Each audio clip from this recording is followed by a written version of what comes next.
2025లో budget మారింది, కానీ మీ tax మాత్రం మారదు. ఎందుకు? చివరి వరకు చూడండి.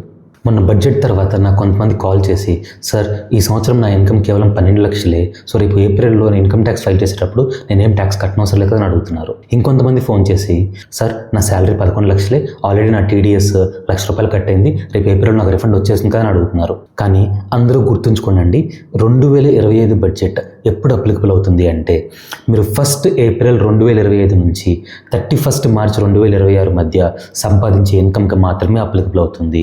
అంతకుముందు మీరు సంపాదించిన ఇన్కమ్కి అంటే 1 ఏప్రిల్ 2024 నుంచి 31 మార్చ్ 2025 వరకు మీరు సంపాదించిన ఇన్కమ్కి 2024 బడ్జెట్ అప్లికబుల్ అవుతుంది.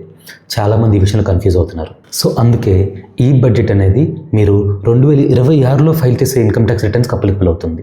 కానీ మీరు 2025లో ఫైల్ చేసే ఇన్కమ్ ట్యాక్స్ రిటర్న్కి మీరు లాస్ట్ ఇయర్ రేట్స్ ఉంటాయి కదా, ఆ రేట్స్ ప్రకారమే ట్యాక్స్ కట్టాలి.